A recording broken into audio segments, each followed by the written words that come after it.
Hello, I'm the Nostalgia Critic. I remember it so you don't have to. And I have a bone to pick with one angry video game nerd. At least once a week, one of your fans comments on my video saying that I am very similar to you. Oh yeah, an angry critic who's obsessed with the past? Never seen one of those before. But the fact of the matter is, these comparisons keep coming and coming and coming. As both you and I know, there is no comparison. I am by far the greater talent. I mean, you may have reviewed bad video games, but I reviewed bad movies based on bad video games, which is far worse. You may have reviewed the third Ninja Turtles movie, but I had the courage to review all 3 in a row. P.S. Horribifuckus is still copyrighted. And you may have beaten the shit out of Bugs Bunny, but that's nothing. Here's a taste of what I do to myself.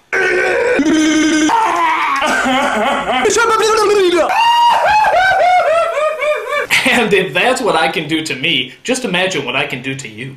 So, I say to you, angry video game nerd, if that is your real name, keep your fans under control. You don't see my fans leaving threatening comments all over your videos, like they should be. So, please, leave this petty, jealous rage behind you and simply acknowledge that I'm the better man. If you accept this defeat, please respond by leaving absolutely no comment whatsoever. In fact, don't even respond to this video. In fact, act like you have a million other things going on in your life that you wouldn't even have time to watch this video, let alone respond to it. Do that, and I will accept your apology. But if there are any more outbursts out of you, Mr. Video Game Nerd, I swear to God, there will be words. Followed by some more words. Followed by maybe a few more words. And then topped off with an ass whooping! I'm talking nerd on critic action, and I assure you it will not be pretty. It will be very unpretty. I'm the Nostalgia Critic. I remember it so you don't have to. He's the angry Nintendo nerd. Hello, I'm the Nostalgia Critic. I remember it so you don't have to. And perhaps some of you remember the last video I posted where I threatened the angry video game nerd to stop his fans from making unfair comparisons to me. So, please, leave this petty, jealous rage behind you and simply acknowledge that I'm the better man. If you accept this defeat, please respond by leaving absolutely no comment whatsoever. Well, I got news for you, faithful viewers. The angry video game nerd has responded on his forum, which still counts! He responded under the forum topic, Nostalgia Critic calls out angry video game nerd.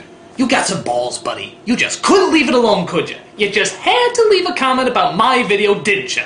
Well, you want to keep this going? I'm game if you're game. So, let's see what threatening words the angry video game nerd has to throw at me. The forum comment reads, and I quote, I've seen some of his videos. His Cloverfield review was hilarious.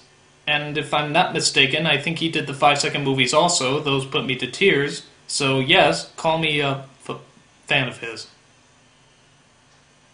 Well, what the hell am I supposed to do with that? That's not a threat, that's a what's that word I never give anybody? A compliment! You can't give me a compliment! You're the angry video game nerd, not the emotionally aware video game nerd! I see what you're trying to do. Yeah, you're trying to one-up me, aren't you? You're trying to look like the big, better man when deep down inside you hate me just as much as I hate you. Well, I know how you think. If I'm not mistaken, there is a hidden message inside of this comment. A message that's secretly sending me a dirty insult. And I intend to find it out. Right now! The comment was posted March 13th, 2008. 3, 13, 20, and 8. What could they mean? Perhaps letters of the alphabet? Of course, 3 is C. 13 would be M. 20 would be T, and 8 would be H. That's almost 2 weeks into March. 14 days. The Ides of March. Clever bastard. So that'd be N.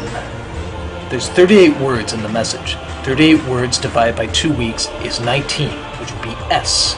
Cloverfield implies a field of clovers. Clovers have the same number of letters as Jehovah. Jehovah, J. But in the Latin alphabet, Jehovah begins with an I. 5-second movies times the 3 minutes it takes me to make them is equal to 15, O, leading us back to the Kennedy assassination, opening up the kingdom of the Crystal Skull, which means that Mario Lopez is a woman. Da Vinci knew about this and left secrets for us to find. Everything comes back to the number 23. Wait, no, that's just a coincidence. Only the strangers can lead us to paradise. It's all part of the illusion. Who are you? Who am I? We're all monkeys. The clues are set. I just have to crack the code!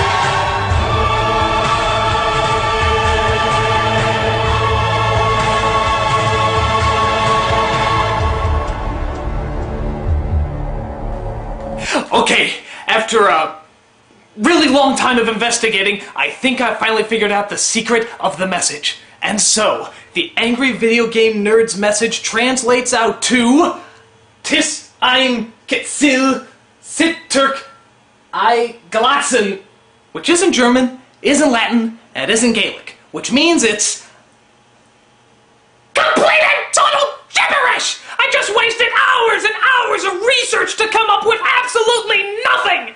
True, I discovered an untraceable pattern in the stock market that would lead to nothing but higher returns, but that's inconsequential! I've wasted my life, dedicated everything to complete bullshit! I mean, look at me! Look at me! I look like a roadmap for dizzy people! I guess he really had nothing bad to say at all. And here I wore my thinking wig for nothing. I guess the angry video game nerd really is the better man. I guess it's best just to acknowledge that in a world of vengeance, anger, and chaos, there are those who can always find the peaceful route. And in the end, maybe that's the essence of all mankind.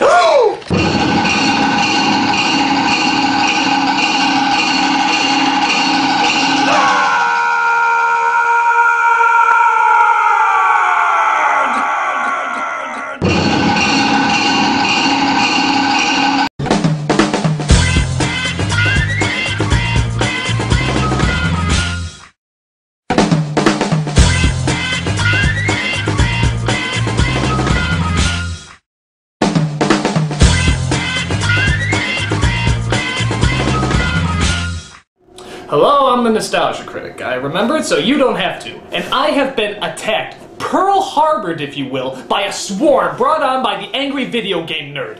Last week, the angry video game nerd posted this video response. I'm the fucking nerd, and there's this guy called the Nostalgia Critic, and he's been talking about me an awful lot lately. So here's my big comeback to you, Nostalgia Critic. You suck. Bastard! Yeah, I got pens, and I'm not afraid to use them. Your mighty pens don't scare me, boy. Now you might be thinking, is that his comeback? Is that all he's got? Of course! Your primitive brain can't conjure up much more. Well, no. I got more. You're a poopy head. Curse those pens. I really like how you deciphered my hidden meaning. Well, you were close. It was actually, lick my balls, you piece of shit Nostalgia Critic. Yes, forgot to carry the one. I am the domination of the internet. You diabolical cream puff! Not only have you insulted my honor, but you also left an advertisement for my site at the end of your video. Knowing damn well that so many people would flood to my site that would overwhelm my video bandwidth, thus I would have to shut down the site for a couple days. You are indeed a most worthy adversary. Well, put your money where your mouth is, nerd. You think this job is easy? You think it's just a walk in the park to review these horrible nostalgic movies? It's not! And I'm gonna prove it to you. I challenge you, angry video game nerd, to review the worst nostalgic movie that you can find. I'll even let you make the choice. Or maybe one of your fans can make a recommendation. Whatever you choose, you have to review this piece of horror nostalgic shit on your show. What's the matter, nerd? Too chicken? Too yellow to take on the challenge? Ha! I eat pieces of yellow for breakfast, and chicken is my favorite color. You know what I mean? I give you 2 days, nerd. 2 days to respond to my challenge. 2 days, or whenever is most convenient. I'm the Nostalgia Critic. I remember it so you don't have to.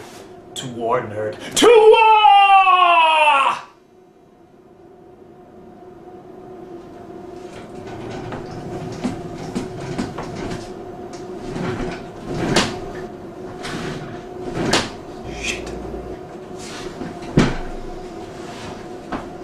He's the angry video game nerd.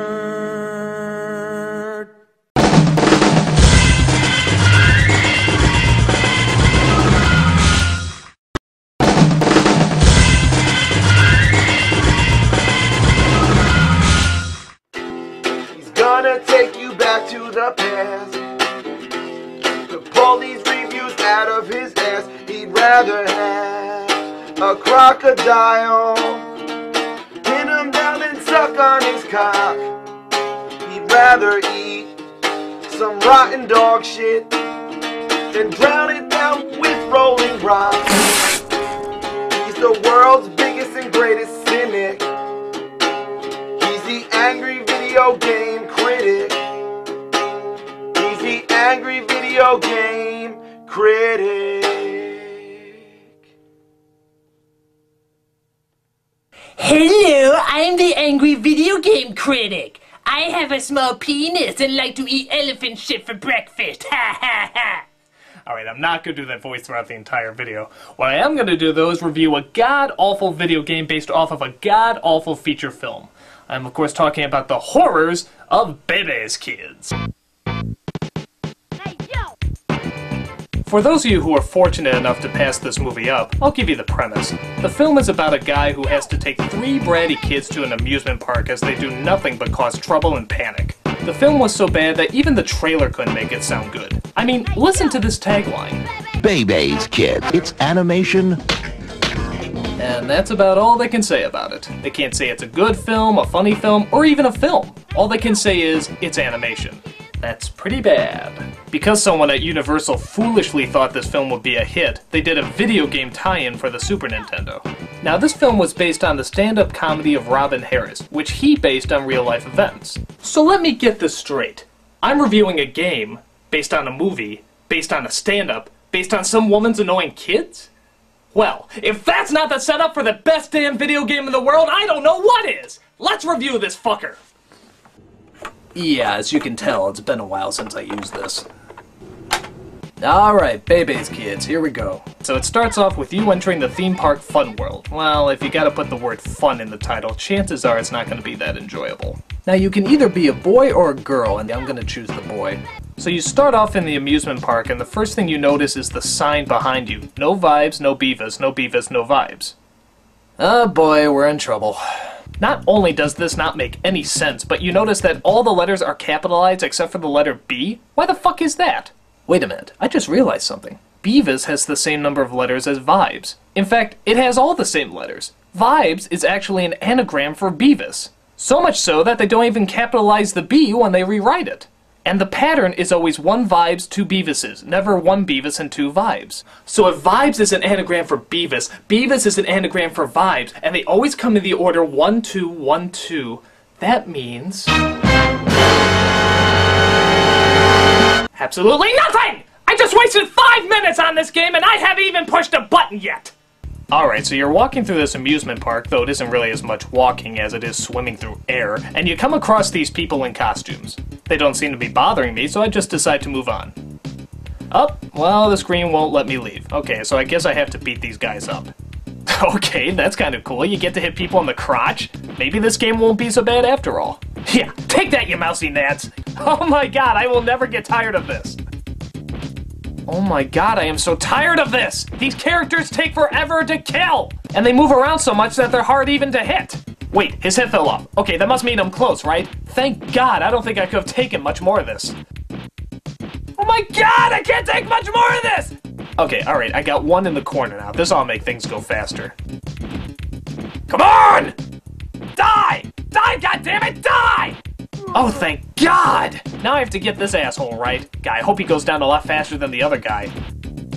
Oh, sweet buttery Jesus! This is like a test in psychological torture! Just die! Die! Die! Die! Die! Die! Die! Die! Die! Die! Haha! I beat him! I actually beat him! There is a god! A time limit? There's a time limit? I can eat my way through a wall faster than I can defeat these assholes, and there's a time limit!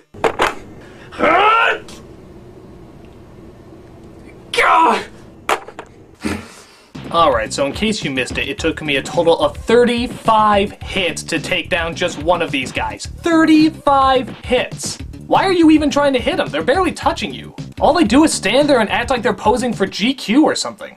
Okay, let's try this again. Maybe there's something I'm missing. I'll be the girl this time. Maybe she's a little faster.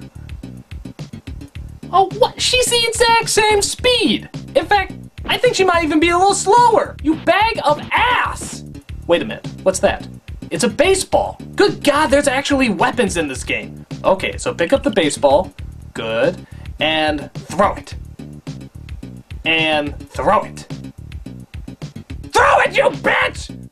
Oh my God, how do you throw this thing? It's not A, B, X, Y, it's not even L or R. Will select work? No. So what the fuck do I do? What, am I supposed to just look at it? Jesus Christ, somebody help me out! What? What was that? What was that? How the fuck did I do that? Wait, is it A and B? No. Is it X and Y? No. L and R? No. Oh, come on, there's not that many button combinations left. Wait a minute, there it is. There it is, I got it. I finally got it. Okay, so what's the combo? L and Y? Are you shitting me? Who ever heard of a special move that was just L and Y? I mean, what's the point? Why not just replace it with the kicking button? I mean, that's totally useless. Well, fuck it, let's just see how much damage I can do with this thing. Oh, you gotta be kidding me. 3 hits? I could have killed these guys the whole time with just 3 hits? This game is a bucket of balls! Now, I know what you're thinking. Couldn't I technically have checked the instruction book for that? Well, I think they're giving the people who bought this game a little too much credit. Like that they can read. Alright, so what's the throwing combo? L and B. Well, B's the jumping button, so that's already confusing, but let's see if I can knock them out faster. Come here, you little fuck bunnies. Come here! Finally. So how many hits does it take to kill them with a weapon? 3. The exact same amount if you just uppercut them. Well, then what the fuck's the point of having a weapon then? I don't know, who gives a shit? Let's just move on to the next level. House of Glass. Okay, so this should be at least a little bit of fun. Alright, so there's a baby dropping some glasses and a guy catching him at the bottom. Okay, well, good luck with that. I'm gonna see where the real adventure is. I can't leave the screen. Great, so I guess this is the adventure part. What a fucking load. Alright, so do I catch these things too? No, they hurt you, so you want to stay away from them. Do I stop this guy? I can't seem to, so that's not it. Do I stop the baby? Well, I can't reach him or climb up the shelves, so what the fuck do I do? Oh, you break the glass? Well, how the fuck am I supposed to figure that out? Oh, great, now I'm out of time. I really hate that fucking timer.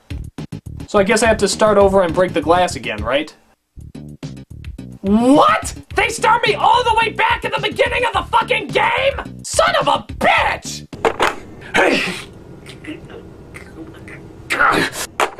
Okay, so I gotta go through all this shit again and make it to the glass shop.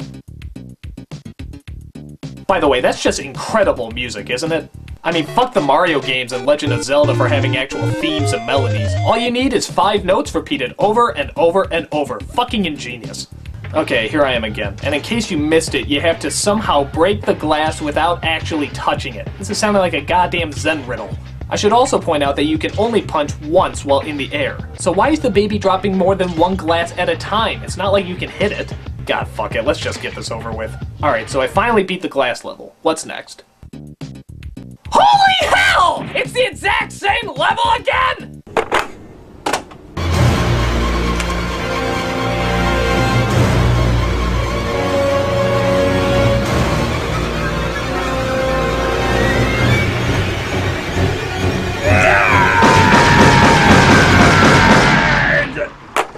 Okay, so you go through all this bullshit again, back off you little dick cheese, and you get to the next level, which is a haunted house. Fun. Here you have to battle mummies, damn annoying bats, and pictures that blow smoke rings at you. Why? I don't know. I stopped bringing logic into this long ago. So not only is this place filled with creepy ghouls and goblins, but it's also a fucking maze! Oh, that's just great. So you have to go in and out of these doors in order to get your way out of the house. But this is damn near impossible, seeing how every single room looks exactly the same. How am I supposed to remember which room I've been in? There's one part where you're pretty much trapped in this room and you have to find a way out. There's this black thing here, I guess it's supposed to be a mirror. Can I do something here? Doesn't seem to do anything.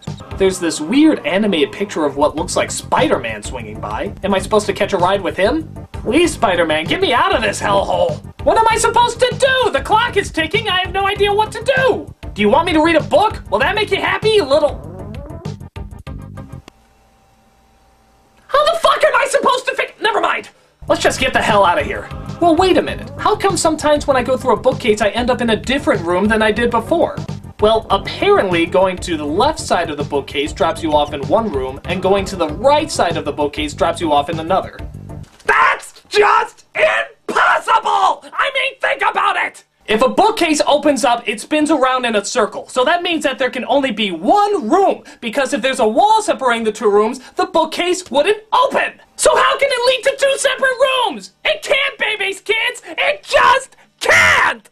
Apparently there's this weird dildo thing at the top of the screen that slowly changes to red the closer you get to the exit. But so far it's just been blue because I have no idea how to get out of this place. God, how am I supposed to get out of here? Every room looks exactly the same.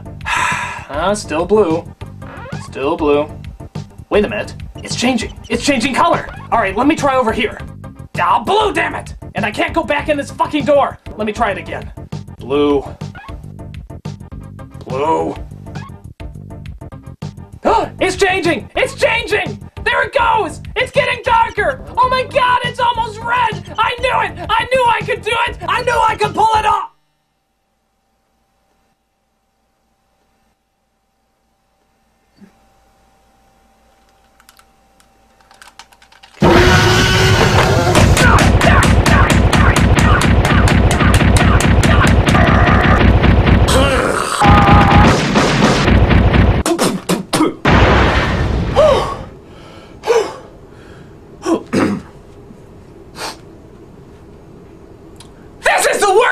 I've ever played in my entire life. It sucks ass. It sucks balls. It just sucks.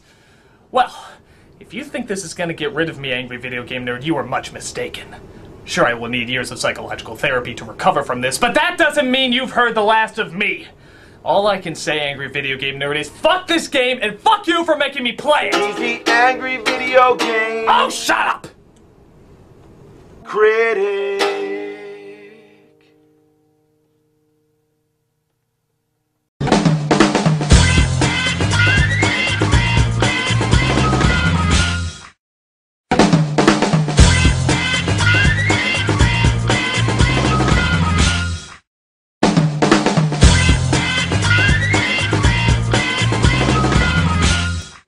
Hello, I'm the Nostalgia Critic. I remember it so you don't have to. To make a creepy idea charming doesn't make it charming, it makes it more creepy. And I think anyone can say that of today's film, Milk Money. This heart was almost taken. This heart had love of... Okay, here's the premise. A bunch of little boys want to see a grown prostitute naked. Charmed yet? Yeah, it can only go downhill from there. How the hell are you supposed to have a whimsical, semi-family comedy established when that's your friggin' setup? Who says they do? Not me. Let's get this over with, Milk Money. So how does this charming little romp of a movie begin anyway? You ever fart and sneeze at the same time? And add Melanie Griffith's name over that, and we're off to a good start. It turns out a bunch of boys are having a girls' slumber party, complete with giggling, talking about crushes, and having no fucking clue what the hell they're talking about. I found it in my mom's secret drawer. It goes in the bottom of the bathtub to stop the drain. No, it doesn't. It's a diaphragm. I think it's a travel drinking cup. Or maybe it's a cheap joke. I found it in my sister's room. I believe it's some kind of weapon. Okay, was I born a chick? Because even I knew what these things were at that age. Just because we're boys doesn't mean we're total friggin' morons. What's this? I don't know. It must have come from an ancient alien tribe. Let's try and milk it. Looks like a boob. Yeah. Make them fly around. Gotcha. So after the charming flashlight boob scene, we cut to our main kid named Frank, and his dad, played by Ed Harris. It turns out Frank is studying sex education in school, but is having a little bit of trouble. They assigned this, but I'm getting nowhere with it. You can't relate that to the real world. Like how? Like, was Mom a virgin when you married her? Why is it always drinking when a scene like that happens? Are you gonna tell me about Mom or not? No. So he goes to one of those schools where the kids conveniently have no copyrighted images on their clothes, as we see our three little heroes are pretty damn obsessed about this whole sex thing. What are we looking at?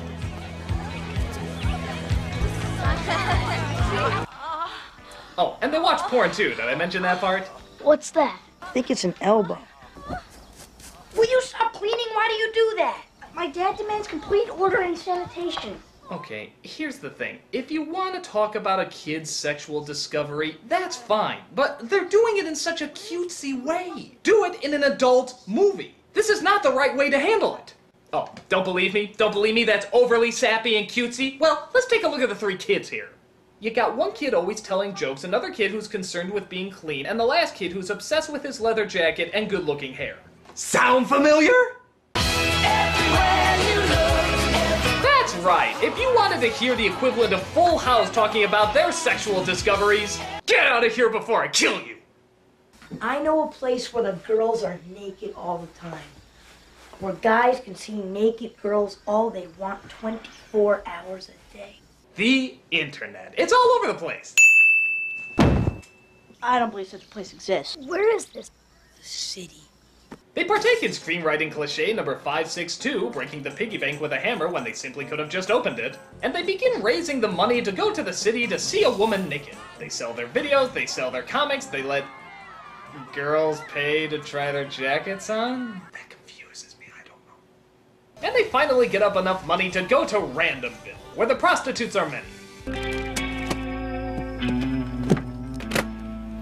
We now come across screenwriting cliche number 235, the gangster in the tacky Hawaiian shirt and jewelry.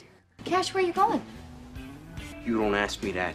You never ask me that. Never ask me about my painfully obvious business. It turns out he's the mobster slash pimp for Melanie Griffith's character V. Wouldn't that be a better movie? She's the kind of person the boys are looking for but don't know how to find. Really don't know how to find. How do we tell a prostitute from everybody else? Yeah, how do we know we're not asking a ballerina or a lawyer? You just gotta go for it. I'm sorry, but I refuse to believe that any group of boys can be this commendably dumb. I mean, this is beyond having no social skills. This is being an alien on another friggin' planet.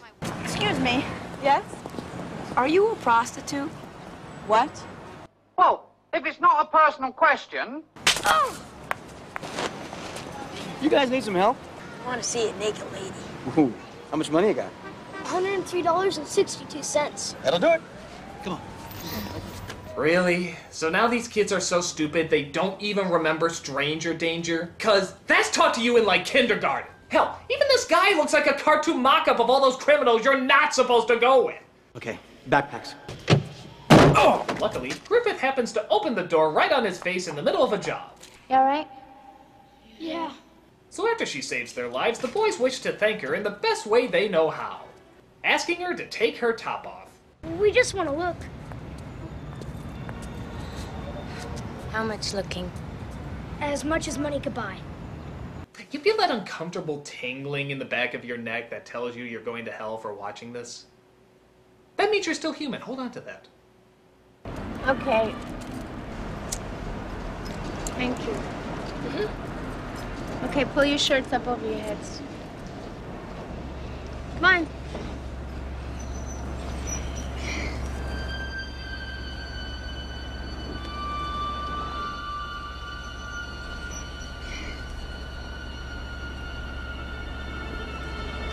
Okay, you're not hairy enough to be dangerous. I swear to God, this movie is a 5-star restaurant menu of wrong. I wouldn't mind so much, except we're only on the appetizers. So she takes him back to her apartment, and, well, guess what she does? What's the matter? I can't do it. I want to be a gentleman. Doesn't a gentleman bring enough for everybody? This is the greatest moment of my life.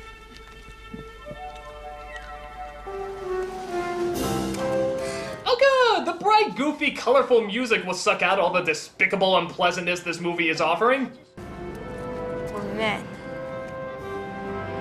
So V goes to that reject from Tony and Tina's wedding, who's pissed off because he knows that his girlfriend Anne H is gonna go lesbo in a year or two. I'm a person and I have feelings. Oh, you're a person now. Don't either you two move until I get back. I am a person. I'm a human being. I know you can't tell it by my acting, but it's true. Tell the asshole I'm borrowing his car. She sees the boys got their bike stolen and offers them a ride in the gangster's car. It was nice meeting you. Likewise. You're a very well-behaved young man. You know, for someone who runs away, puts his friends in danger, and pays women to take their clothes off. But it turns out her car breaks down and she has to stay in the suburbs, which of course leads to the meeting of V and Frank's dad, who, did I mention, has a dead wife? V, this is Dad. Hello. Oh. Dad. Well, I can certainly see where your son gets all his awkwardness from. What's she doing here? Her car broke down. Yeah, but who is she? She's Brad's new math tutor. She gave me a ride home from his house, and then her car wouldn't start. And this leads to screenwriting cliche number 129, misreading the other person's double meanings. Do you enjoy it? Enjoy it? I bet you're really good at it. There's only one way to find out. Boy, am I glad to hear you say that. Because it's the one subject he's having trouble with. Him? Frank. Frank. You think you could fit him in? Okay, I'm gonna give you one chance. One chance to take the high road! If you are actually smart enough not to take advantage of this joke, then I will have some measly little bit of respect for you. So go ahead. What's it gonna be? Are you kidding?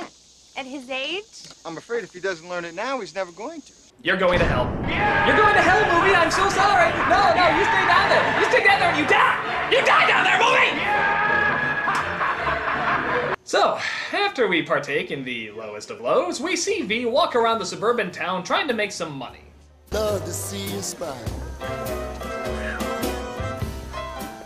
Look at that woman. Oh my God. That is bad. It is. It's very, very bad. Would you, like some company? Yes, I would. Did you hear that? That was bad. That was very, very bad. I'm sorry, is this how white people act? I mean, I'm white, and I'm incredibly confused! What are you doing here? Looking for you. Hi, Frank. She spoke to me. I speak to her, but she never speaks to me. Yeah, and she probably heard all that, you douche. Aren't you gonna introduce us to your friend, Frank? I'm Frank's father's sister, Aunt V. We've got to be going now. See you later. That is bad. That is very, very bad. Wow, I've never heard a horrible catchphrase try to be so needlessly nailed into your head since. Ah, word. So V finds out that her gangster friend has been shot and that the other gangsters think that she stole a bunch of money that belonged to them. So, of course, she hides out in Frank's treehouse until the car is fixed and she can flee town. But there's even more important things going on during that story. Like Frank has to be kept after class. Ooh. Your understanding of the female reproductive cycle is simply not satisfactory. There's a movie where that line needs to be said. I'm giving you a second chance by assigning an oral presentation. Oral. An oral presentation on the material with footnotes and visual aids, due by the end of the week. Really, movie? No blowjob jokes on that one? The I can fit him in joke, that's gold, but the oral presentation, that's just too low for us to stoop. Just go for the bottom of the barrel film. You have nothing else to lose. I mean, what's to stop you from having the kid just bring the prostitute into class, play it? Hello. Okay. I hate to do this to you guys, but this is another one of those scenes where I simply have to do a play-by-play.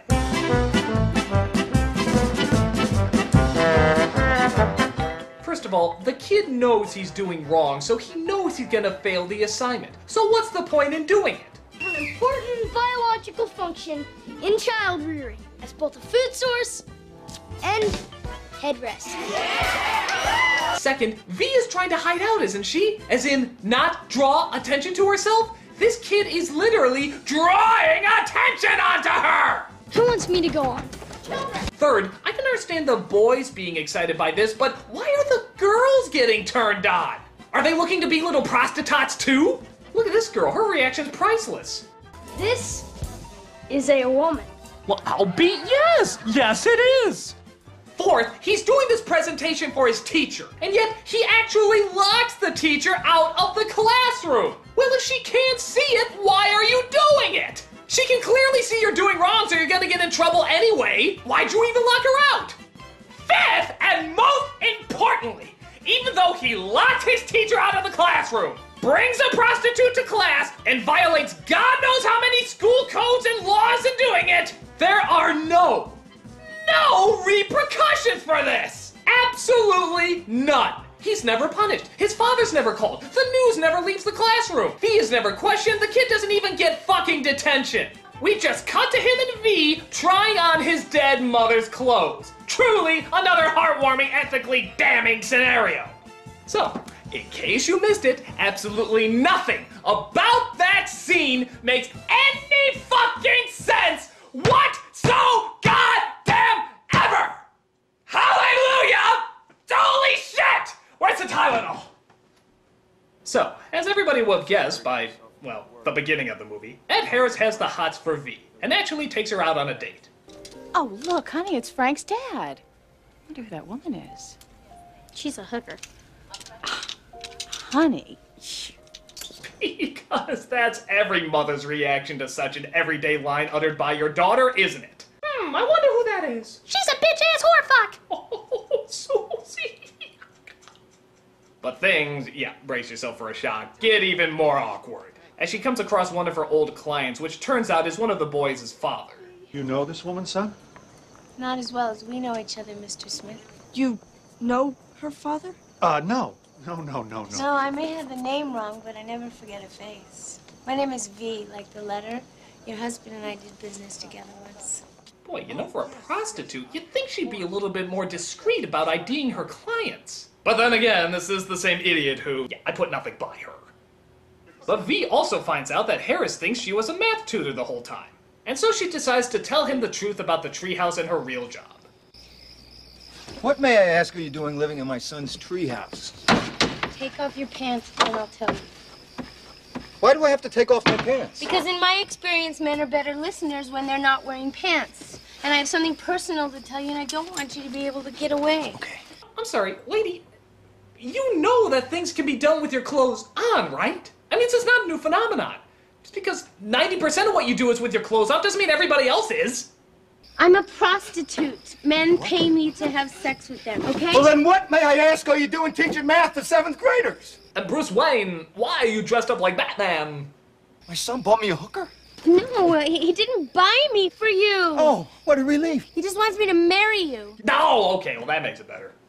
So he climbs down the treehouse and decides to have a conversation with his son.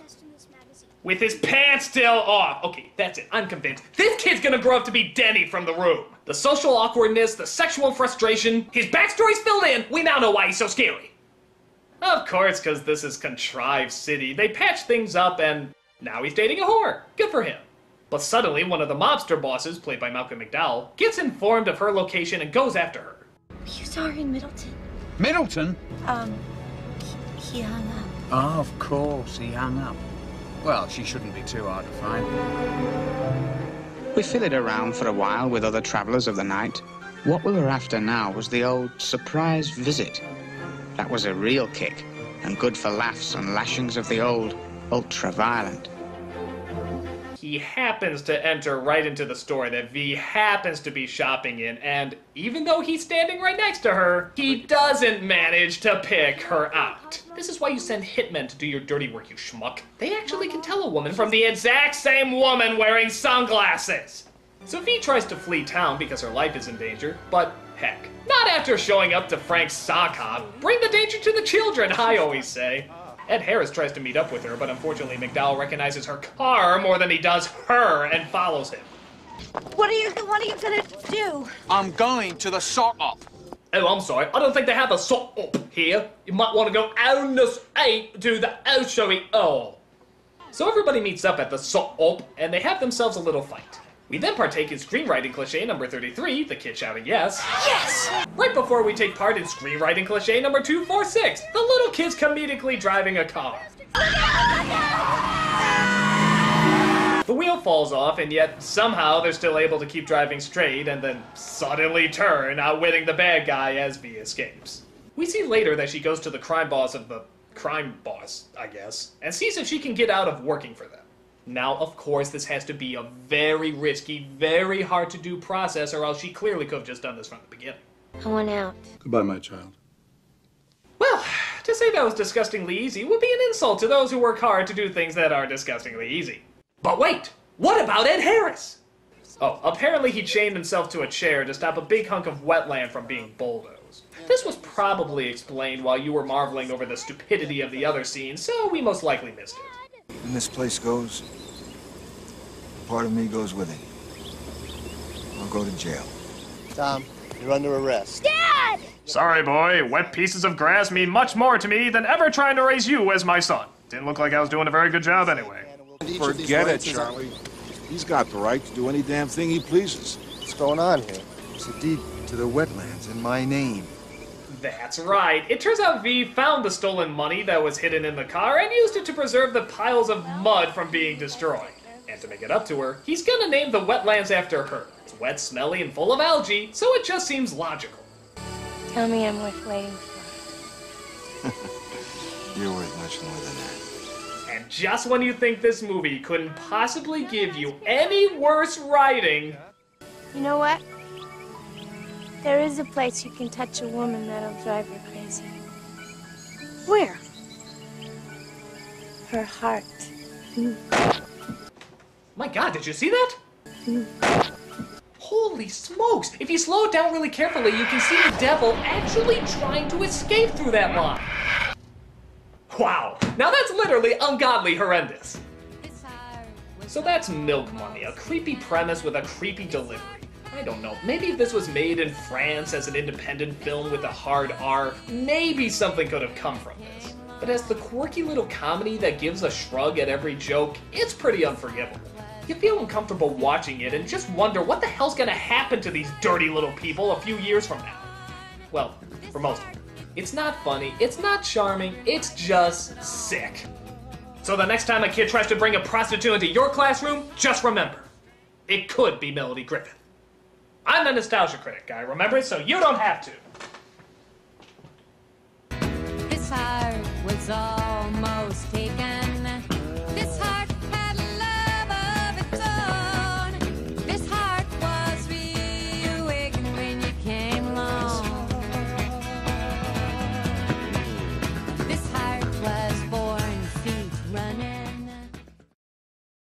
I'm going to the sort up.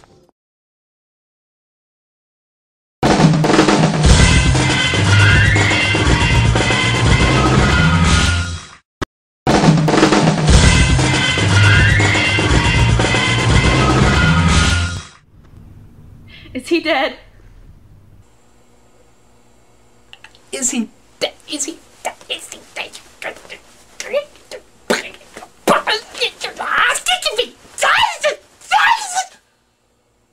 Well, yes. Yes, he is, young lady. He has passed on. This person is no more. He has ceased to be. He's expired and gone to meet his maker. He's a stiff, bereft of life. He rests in peace. If he didn't shoot himself, he'd be pushing up daisies. His metabolic processes are now history. He's off the twig. He's kicked the bucket. He's shuffled off the mortal coil, run down the curtain, and joined the friggin' choir invisible. This is an ex-person. Well, I better replace it then. God!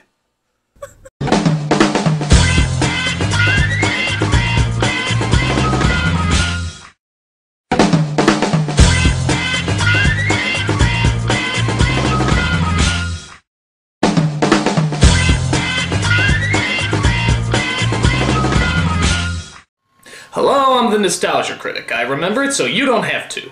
You know, I love the Looney Tunes. Who doesn't? They're funny, they're clever, they're unique, they're absolutely wonderful. And you wanna know what else? I love basketball. Again, who doesn't? It's fun, it's intense, it gives you a rush of energy, it's also absolutely wonderful. However, you want to be sure to keep these two elements as far away from each other as humanly possible. Because if you don't, you get fucking Space Jam! The worst piece of commercialized half-baked horseshit that ever hit the... Okay, alright, I apologize. I just really hate it when Hollywood takes not one, but two of the things that I hold so dear to me and poisons it with undiluted urine-filled backwash that I hate so much. So, with that said, let's take a look at how these two wonderful pastimes got transformed into the cinematic gang rape that lies before us. First of all, you might be wondering, how the hell did this idea even come about? Well, in the early 90s, Nike had a brilliant marketing plan for selling their hottest new item, Air Jordans. Obviously, they had Jordan on board, but they needed something else that would be sure to grab all the little kids' attention. So Nike made a deal with Warner Brothers to throw in characters like Bugs Bunny and Marvin the Martian into their commercials. What'd you expect? Elmer Fudd? The ads were a huge hit, and soon Bugs Bunny and Michael Jordan became America's top marketing whores, sucking dick for Nike, McDonald's, toy moguls, and too many t-shirt companies to count. Gruesome, ain't it? After this big success, the marketing heads at Warner Brothers got an idea. What if we turn the commercial into a movie, thereby turning the movie into a commercial, thereby producing commercials for commercials? It's like every advertiser's wet dream, a perpetual marketing money-making motion machine that has the ability to turn shit into gold! Well, that's how it goes. And thus, Space Jam was born, the first film that was quite literally a commercial for a commercial for a commercial. But don't worry, they hide that fact very cleverly. Get your Hanes on, lace up your Nikes, grab your Wheaties and your Gatorade, and we'll pick up a Big Mac on the way to the ballpark. Subtle. But still, a movie with two of America's most treasured icons was a pretty big deal, and we knew that the heads of Hollywood wouldn't just throw any crap together for their money-making prized possessions. Obviously. So tell us then, what's the story? You see, these aliens come from outer space and they want to make us slaves in their theme park. So we challenge them to a basketball game. But then they show up and they ain't so little. They're huge! We need to beat these guys, because they're talking about slavery. They're gonna make us do stand-up comedy. The same jokes every night for all eternity. We're gonna be locked up like wild animals and then trotted out to perform for a bunch of lowbrow, bug-eyed, fat-headed, humor-challenged aliens. Is it too late to get my money back? Okay, so the story Bugs was trying to get across starts off with Michael Jordan after he dropped out of the NBA. The first time he dropped out. We see him during those embarrassing years when he actually took up baseball instead of basketball. And that's not bad writing, that actually happened. Meanwhile, we travel to, outer space, where the evil ruler of a, theme park on the moon is looking for new attractions. So he sends his aliens to kidnap the Looney Tunes, who live in, the middle of the Earth, where the Looney Tunes retaliate by, challenging them to a basketball game. How many times have we heard that story? We gotta get new agents. We're getting screwed. But before we even get to that, we have to watch dozens of scenes where Michael Jordan is interacting with his family. Smell with Jeff. Well, he went 2 for 5 and lost 32 points in his batting average. Yeah, so that puts him at like a 685 or something. Oh, come on. Can't you get to the Looney Tunes already? What do you think? I'm kind of partial to purple and gold myself. It goes better with my coloring. Second thought, go back to the boring family. What you cooking? Chicken. Chicken and what? Chicken and collard greens. Good. On second thought, go back to the Looney Tunes. One giant from Oron Mountain. Is the 700 Club on? I thought you'd never ask. Judging by those clips, you may have noticed the first problem with this movie. The Looney Tunes aren't funny. They're rude, loud, and obnoxiously annoying, but they're certainly not funny. In fact, the writing for this movie is so horrible you almost wish the original Looney Tunes from the 50s could sit there and watch it. I'm a cheerleader. But, Mommy, I don't want to go to school today. I wet myself. Very funny. The second problem you may have noticed with this movie is that Michael Jordan is not funny. He's dull, boring, and an incredibly bad actor, but he's certainly not funny. In fact, I don't even think he knows he's in a movie. I think they just followed him around with cameras and then painted some cartoon characters in the background. Suffering succotash! Getting back to the story, the aliens decide to go back to our world and try to get some extra strength. While there, they sit next to the wife from Everybody Loves Raymond and the guy who did the voice for Homer Simpson. How random. So the aliens steal all the talent from some of basketball's greatest players. We're fine. It's just some psychosomatic deal, or something to do with the moon or the alignment of the planet. Wow, it looks like they took their acting talent too. It stinks. So the aliens become giant monsters which the Looney Tunes can't possibly defeat. So they get the help of Michael Jordan and his wormy little assistant played by Wayne Knight, who I was surprised to find out is not a cartoon character. Oh yeah? Who says? So the game is on, and all the Looney Tunes join forces to stop the evil aliens in a universal Space Jam. Which still sounds strange to me, I don't know. When I think of Space Jam, I think of that stuff they used in Spaceballs to block out the radar. Raspberry. So all your favorites are there for the lineup, including Bugs, Daffy, Porky, Taz, Elmer, Lola, Tweety, Marvin the— Wait a minute! Who the fuck is Lola? Oh, wait, I remember, from the classic Lola cartoons. You know, with the— and the— Who the fuck's Lola? Lola turns out is a girl bunny they created to bring in more of the female demographic. Unfortunately, they didn't really make her fun, silly, goofy, or zany. In fact, they didn't give her any personality at all. They just tried to pose her off as some sort of strange sex symbol. Which is kind of weird because she is in fact a rabbit. She's not a person, she's a rabbit. If it was a person, maybe it would make a little bit more sense to make her a sex symbol, but she is in fact a rabbit. Why would anyone want to fuck a rabbit? What sense does that make? Rabbits aren't sexy, rabbits are food! I mean, look at her. They dress her in skimpy clothes, they make her wear short shorts. Oh, and here's the biggest insult of all. They actually gave her bunny boobies. Bunny boobies! I mean, what kind of sick, twisted pervert actually gives a cartoon character bunny boobies? I mean, if that Hassenpfeffer hussy actually has female genitalia, what does that mean the other Looney Tunes characters have? We've got balls! Stop! Stop! Okay, alright. Let me make one thing perfectly clear to all you Warner Brothers representatives out there. We don't want to fuck bunnies. I can't believe I have to say this. We don't want to fuck bunnies. I mean, we're people. Therefore, we like to fuck other people. I'm sure there's some small percentage of people out there that like to fuck bunnies, but that hardly seems like a very profitable demographic. I mean, I put it to you. Have you ever seen a bunny that you actually had the hots for? That doesn't count! Okay, so aside from promoting bestiality to kids, the film also has the worst camera shots in the entire world. That is to say, they're all extreme close-ups. Seriously, I feel like all the characters in this movie are about to French me. These shots are so close, I keep thinking the camera's gonna hit them in the face, like in the opening of Aladdin. Too close, a little too close.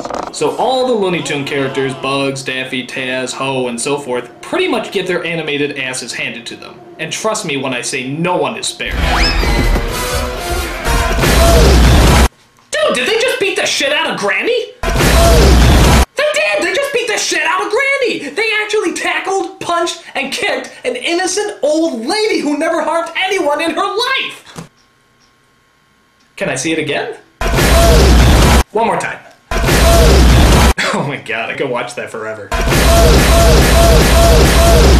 Oh my. But unfortunately, the movie continues, and it turns out that Michael Jordan and his Looney Tunes are actually short one player. Who could they possibly get? Aw, no, Bill! What are you doing? You still got a career to lose! Perhaps I could be of some assistance. Go! Get out! There's still time! Look, you made it through Larger Than Life, and you made it through The Man Who Knew Too Little, but I just don't think you can survive this! This is why I was born. Okay, I'm gonna give you the name of a director here, Sofia Coppola. She's kind of a newcomer, but she has a lot of promise. Just think about it. Very funny. Of course it comes down to a tied game, and it's up to Michael Jordan to score the final point. But, in a stunning turn of events, they actually don't win. They lose the game, defying all cinematic conventions. Michael Jordan finds out that he is an imperfect human being, a fallen hero. He discovers the burden and responsibility that having such great power requires. But he also finds that strength comes from the mind and soul, and not just from athletic accomplishments.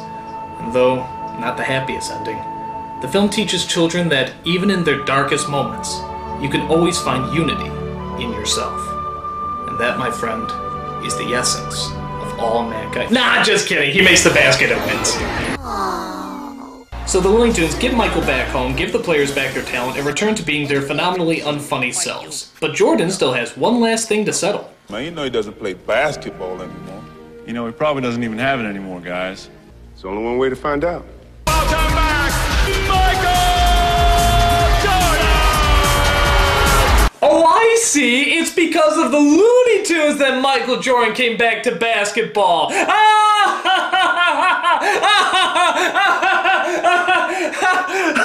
God, this movie sucks! I mean, what were they thinking? In what insane asylum could this movie possibly be considered good? And you wanna know what the amazing thing is? This movie actually had 4 writers! 4 writers! And not one of them knew that they were writing intergalactic pig shit! I mean, can you imagine what the writing session with these 4 morons was like?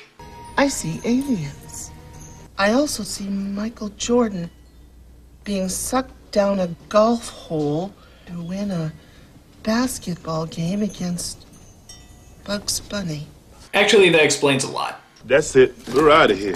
I'm the Nostalgia Critic. I remember it so you don't have to. God, what a bad movie.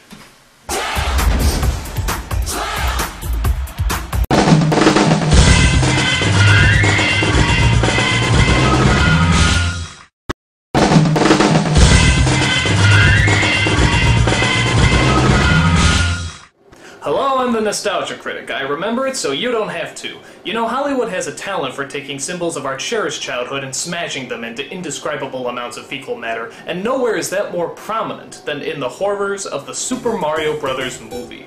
The game, about two Italian plumbers who rescue a princess from a dragon, was such a huge hit that they put it on everything. Candy, magazines, comic books, the works. So it only figured to put together a Super Mario Bros. Movie as quickly as possible. And when we saw the trailer for this movie, we realized it wasn't just Super Mario Bros. It was Super Mario Bros. On steroids. I'm serious, dude. This movie was packing with flamethrowers, rocket boots, giant monsters, and a badass-looking city. So naturally, we got hyped. It was opening day, there were lines around the block, and we were ready to see the badass action film of the year. We sat down in our seats, and the film began. Alright, the traditional Mario music. This is gonna be just like the game! A long, long time ago, the Earth was ruled by dinosaurs. They were big, so not a lot of people went around hassling them. You know, it just don't get no better than this. Then, a giant meteorite struck the Earth. Goodbye, dinosaurs! But what if the dinosaurs weren't all destroyed? What if the impact of that meteorite created a parallel dimension where the dinosaurs continue to thrive and evolve into intelligent, vicious, aggressive beings? And hey, what if they found a way back? Oh my god, this movie's gonna blow. So let's see, what's wrong with this horse's ass of a movie? Well, for starters, the graphics in the game are actually better than the graphics in the opening, that's strike one. Koopa as a human being instead of a dragon, that's strike two. And two Italian plumbers are played by a British man and a Latino. And that's strike three. You know what the hell? 5 minutes into this movie already, it has 3 strikes against it. This is going to suck ass! Alright, so the film centers around a love story between Luigi and the only good-looking archaeologist in the entire world, Daisy. Their chemistry is about as awkward as Tom Cruise and, well, I guess anyone he's dated. I want to apologize right now in case when I start to get talking and I start to say things that sound really weird. Don't worry, Luigi. It's not you. It's just bad writing. Upon taking her out to dinner, we find out that the Mario brothers aren't even brothers at all. They're father and son. Mario here brought me up. But wait a minute, doesn't Mario specifically at one point say Mario Brothers Plumbing? And isn't the title of the stinking movie? So wait, what are you trying to say? They're father and son and brothers? He's been my mother my whole life.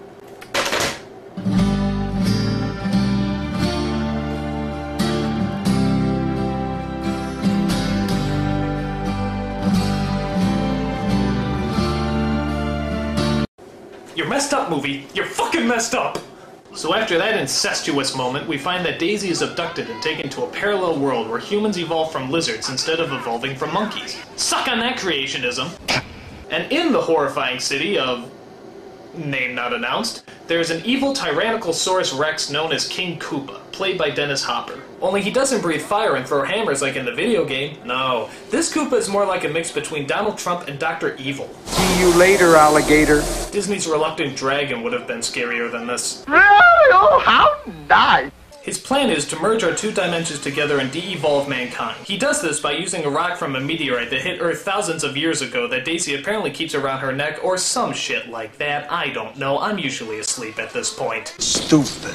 His evil henchmen in this movie are creatures known as Goombas. And I have to admit, I honestly think they went out of their ways to make sure these creatures look nothing like the original game. It's like they're trying to piss us off. Yeah, bet. Name! Mario. Last name. Whoa, we're gonna hear Mario's last name? Dude, we've never heard Mario's last name before. This ought to be interesting. Cool, alright, so, what's Mario's last name? Mario.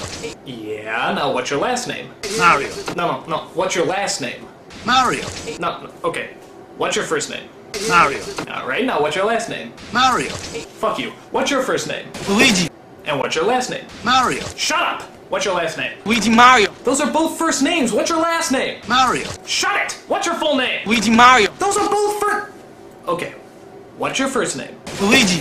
And what's your last name? Mario. Shut the fuck... What's your full name? Luigi Mario. What is this, an Abbott and Costello routine? It's Mario and Luigi Mario. Are you fucking kidding me? They couldn't think of last names, so they just gave them their first names again? That's like something a kid writes down when he doesn't know the answer on a test. Mario's last name is Mario, and Luigi's last name is Mario too, because they're brothers, you see. Wait, no. Father and son. Now, one of the things you might be asking yourself is why in this version, as opposed to the game, is it Luigi that ultimately gets the hot princess booty? I mean, who does that leave Mario with? Wah! Whoa, boy! Sorry, Mario, but our princess is in another White Castle. Unfortunately, the Duchess of Dairy Queen also has the rock and steals it from our heroes, which unfortunately means a lot of these shots. The only way to get it back is for Mario to use his balding Italian charm to seduce her, what some people will do for a role. Sadly, though, most of the performances in this movie are downright terrible. I mean, I love Bob Hoskins, but half the time it sounds like he's coughing up a hairball. Hey, what is this? Get out of here! And every time I hear that New York accent, I keep expecting Roger Rabbit to pop up. But by far, the biggest award for killing a performance goes to the Poopa Scoopa Koopa himself, Dennis Hopper. It's literally like he woke up every morning and just said to himself, I'm not going to act today. I don't know what I'm going to do, but it's not going to be acting. In fact, we haven't seen Dennis Hopper in a while, have we? But what do you expect when you're in movies that have you saying lines like... Let's hear that again. And this is why you don't see Dennis Hopper anymore. In fact, if you watch it in slow motion, you can actually pinpoint the moment where his career implodes in on himself. Watch.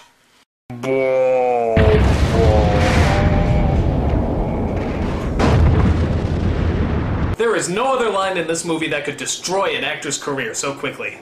Monkey! Okay, maybe one other line. In fact, let's see those two back to back. Monkey! Monkey!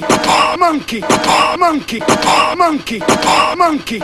Monkey! The only thing that's kind of cool about this movie is the way they teleport from one world to another. It's not a great effect, but it's pretty inventive when you consider it comes from a city covered in shrooms. Oh, shut up and say Baba. So on top of the bad acting and the lame storyline, there's several lines of dialogue that are just entirely pointless. For example, there's a strange running joke where Koopa tries to order a pizza. I'd like the Koopa special. Pterodactyl tail on that? Yes. Dino, lizard, hold a mammal, no worms, and, spicy. Okay, not funny. Prepare for destiny! Where's my pizza? Okay, still not funny. Sir, your pizza's here! Not now. Looks like I win. And altogether not funny. So the final conclusion we have to draw from this is, not funny plus not funny equals not fucking funny! I mean, do these people have to go back to Film 101? If you want a joke to work, you need humor. Don't you know that? Jesus, I can't imagine this film getting any worse. I know this is gonna sound a little strange, but I want you to meet my father. Well, it's an honor to meet you, sir, and a pleasure. And I just want to thank you for all your help. Okay, I'm gonna wrap this up before I puke. The Mario Brothers get the rock back, stop the evil Koopa, turn him into a Muppet, and return back home. Daisy can't go because she has to figure out where she belongs and they have themselves a happy ending. Or do they? Luigi, Mario! What's wrong? You're never gonna believe this. I believe it. You do? I believe. And I'm not kidding, this is where it ends, on a fucking cliffhanger. What's wrong? How does Mario know what's wrong? Why does Daisy have a flamethrower? Well, thank Heavenly Jesus, we'll never find out the answer to those questions. Super Mario Bros. Bombed at the box office and thus never had a crappy Hollywood sequel. Word of advice, guys. Concentrate on botching up the first shitty-ass movie before you start thinking up ideas about how to fuck up the next one. Perhaps the biggest surprise of the movie is the fact that somebody actually wrote it. Not one, but 3 people actually played a part in putting this together. And would you believe that this movie actually had 2 directors? Because one director can't possibly make a film this bad alone. It takes 2, with concerted effort. But to their credit, could you imagine anyone else that could possibly direct a superior film?